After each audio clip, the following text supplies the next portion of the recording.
कंस मामा, आप उनको छू भी नहीं सकते।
क्या हो रहा है?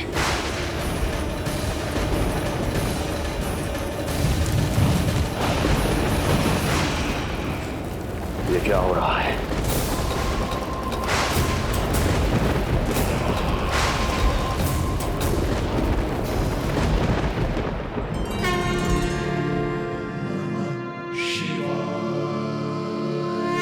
क्या हुआ प्रभु?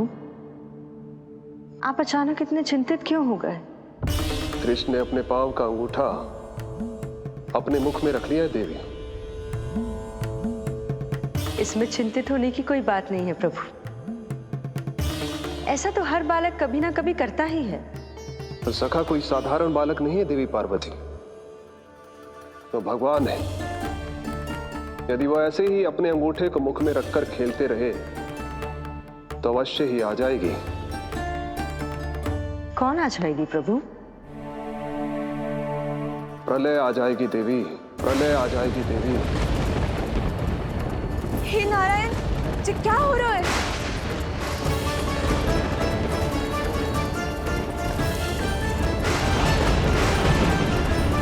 जी ऐसे लग रहा है जैसे दिन में ही रात्रि के समान अंधेरा छा गया हो। लगता है बहुत बड़ी आंधी आने वाली है।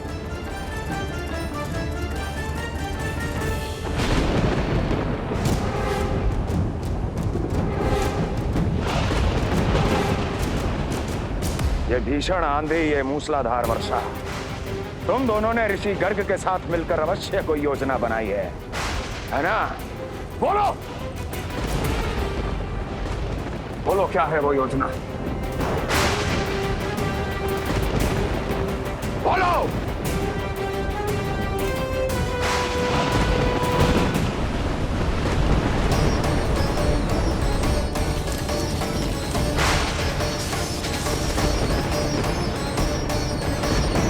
लगता है प्रकृति क्रोध में।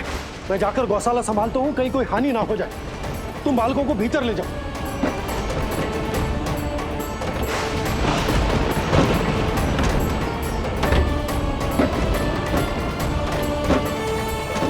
जी द्वार और झरोखे बंद करते हैं। हाँ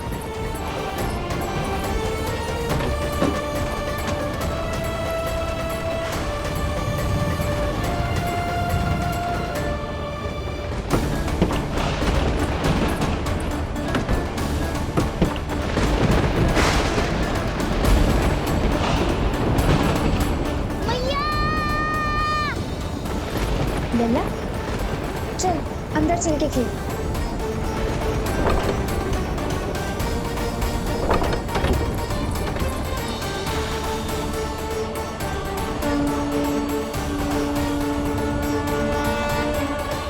आपके सखा तो ध्यान निद्रा में चले गए हैं प्रभु। इनकी ये अंगूठा चूसने की सामान्य सी क्रिया का कितना घातक प्रभाव पड़ रहा है, इन्हें तो पता भी नहीं है। चाहे जानबूझकर की जाए या अनजाने में हो, सखा की हर लीला के पीछे कोई ना कोई उद्देश्य अवश्य छिपा होता है। पर ऐसा लगता है देवी, जैसे उनकी इस लीला के पीछे एक नहीं अनेक उद्देश्य छिपे हैं।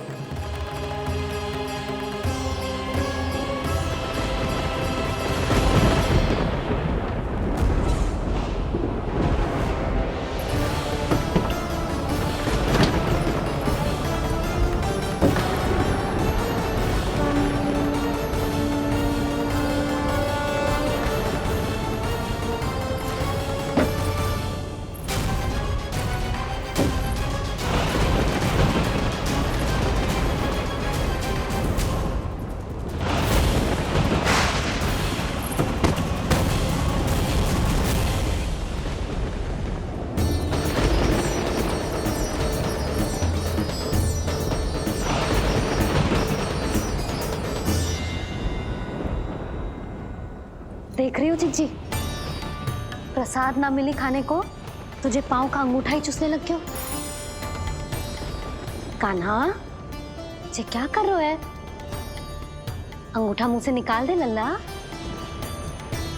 अच्छी बात ना है कान्हा। देख कान्हा, तू नींद में है, इसका अर्थ ये ना है कि मैया तुझे अंगूठा चूसने देगी। निकाल अंगूठा मुंह से।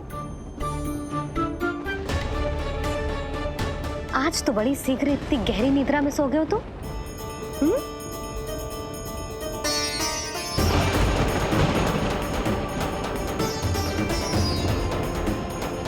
देख रही हो ना चिच्ची, अंगूठा मुंह से निकालने को तैयार ही ना जी।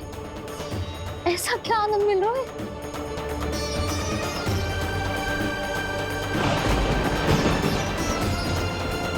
अधिक बल भी ना लगा सकती, अत्यधिक नींद में है, कहीं इसकी आंख ना खुल जाए। रानी भाभी, लगता है तीव्र वर्षा होने वाली है। मैं और भोला भैया के साथ अगले निकल रहे हैं। हो सकता है उन्हें हमारी आवश्यकता हो। हाँ हाँ, चलो बोला। चिच्ची, तीव्र वर्षा आरंभ होने से पहले आप और बरदाऊ निकल जाओ। ठीक है, किंतु तुम भी सतर्क रहना। हाँ, आप भी ध्यान से जाओ।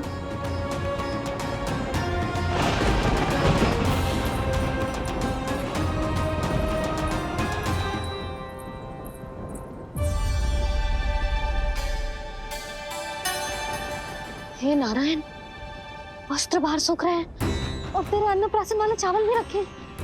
भीतर करना होगा ना चांद की भी।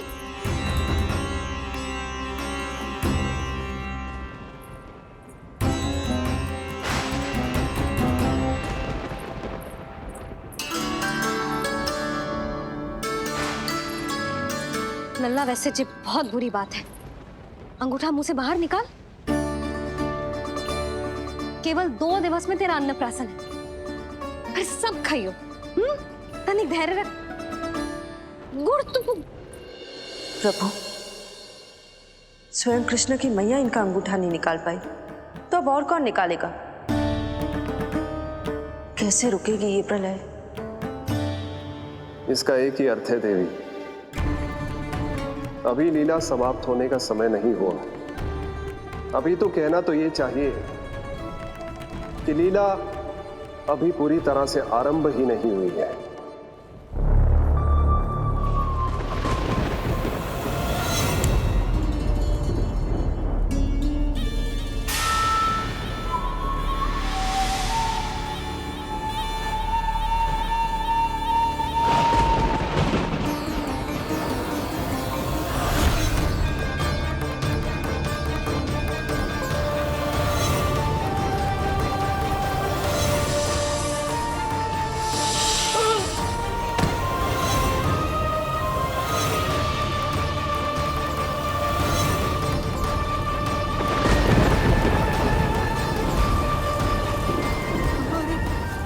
कंस ने प्रलय बुला ली।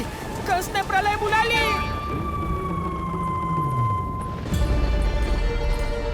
हे नारायण, जे वर्षा तो रुकने वाली ना है। जे गुड़ और गेहूं भीतर रख देती हूँ।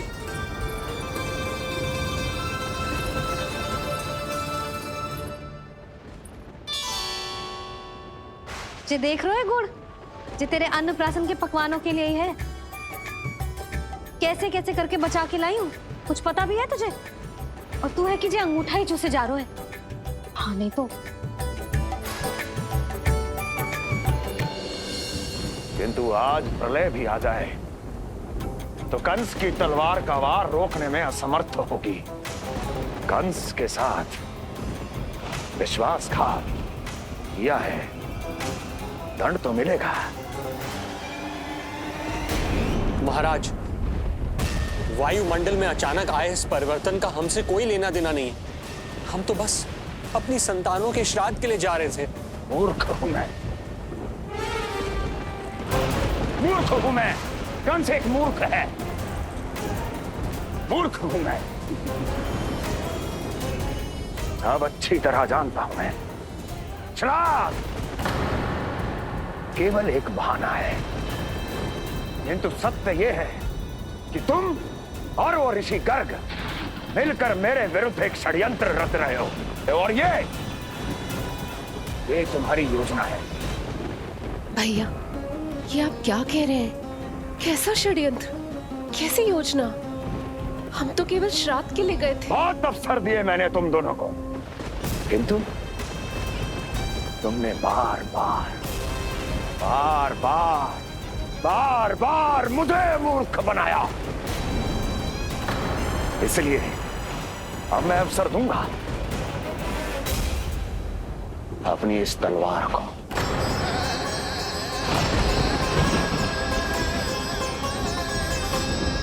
येन केन प्रकारेण साम दाम दंड भेद, कोई ना कोई युक्ति लगाकर मैं तुम्हारे उस बालक का वध कर ही दूंगा।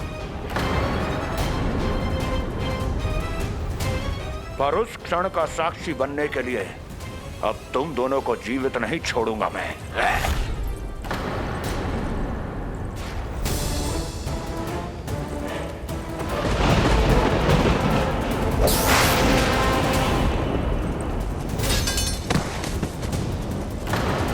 स्वामी,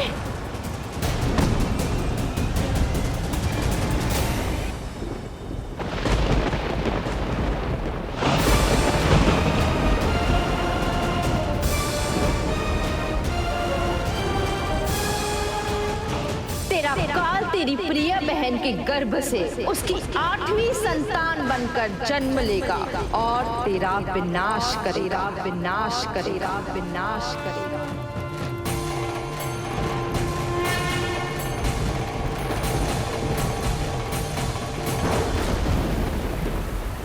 प्रलय आने वाली है, प्रलय आने वाली है, प्रलय आने वाली है।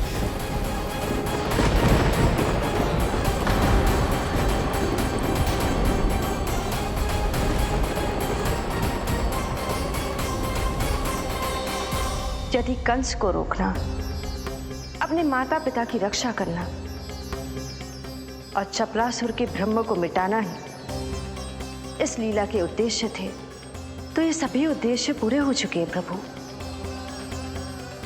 अब तो ये प्रलय रुकनी ही चाहिए। ये केवल सखा की लीला ही नहीं है देवी पार्वती, उनकी माया का उदाहरण भी है।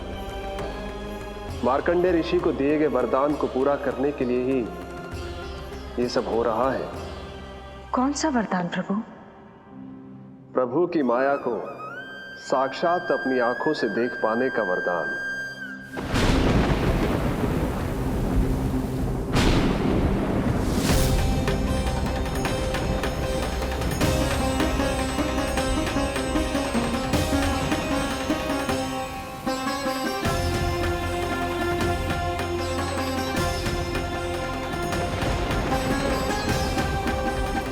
हे नारायण, क्या ये प्रलय है? क्या संसार समाप्त हो रहा है? तो फिर मुझे मिले इस जीवन का क्या अर्थ है?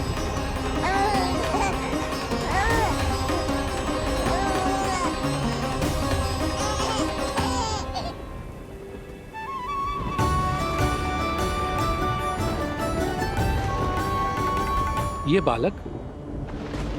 बालक यहां कहां से आया?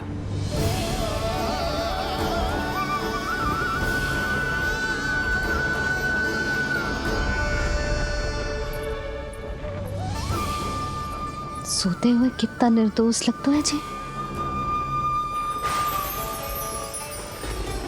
चारों ओर जल ही जल है, सब कुछ प्रलय में नष्ट हो रहा है, किंतु ये कितना निश्चिंत है ये।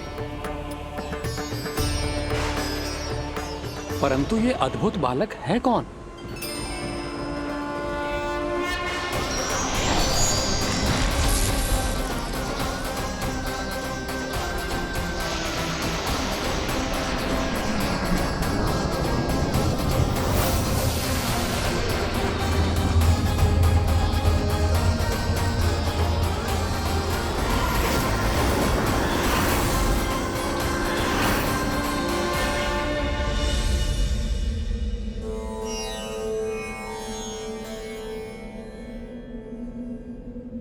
जिन घने काले बादलों ने आकाश को घेरा हुआ था, कहां गए वो? यहां तो प्रलय का कोई चिन्ह ही नहीं है।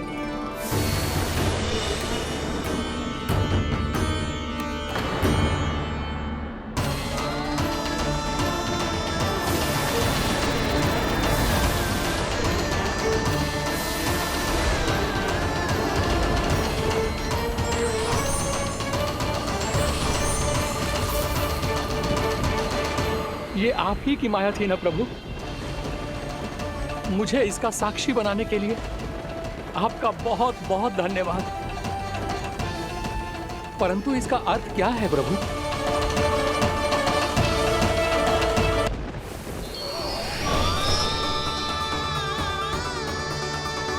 प्रभु,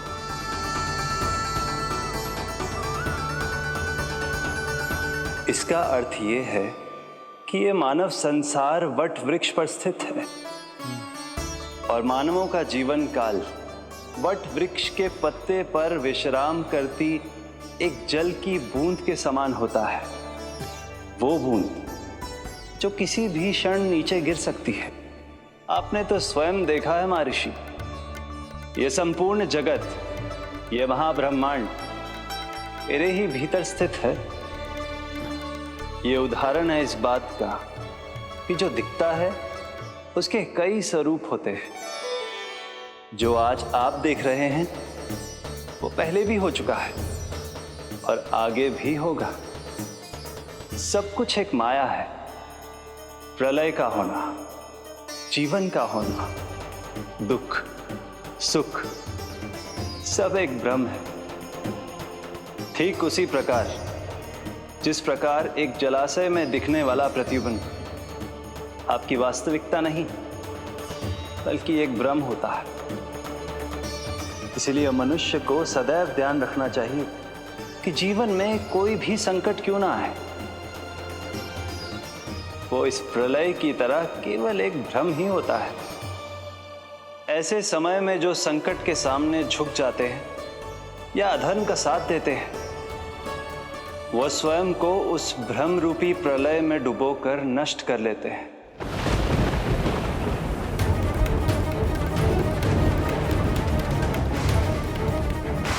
पर जो मेरी शरण में आकर संकटों का सामना करते हैं, वह स्वयं को कठिन से कठिन प्रलय से भी उभार लेते हैं। किंतु प्रभु, सभी व्यक्तियों में संकटों का सामना करने का साहस नहीं होता। कृपा करके आप कुछ ऐसा कीजिए जिससे आपके भक्तों को इतना बल मिले कि वो कठिन से कठिन परिस्थितियों का सामना भी सहर्ष कर सकें। मैं वरदान देता हूं महर्षि, पीपल के पत्ते पर बाल कृष्ण की इस छवि का स्मरण मेरे जो भी भक्त करेंगे, उनके साथ मेरा आशीर्वाद सदैव बना रहे। वो चाहे कितनी भी कठिन परिस्थिति में क्यों ना फंसे, बाल कृष्ण की ये छवि उन्हें उससे उभर पाने में सामर्थ्य प्रदान करेंगे।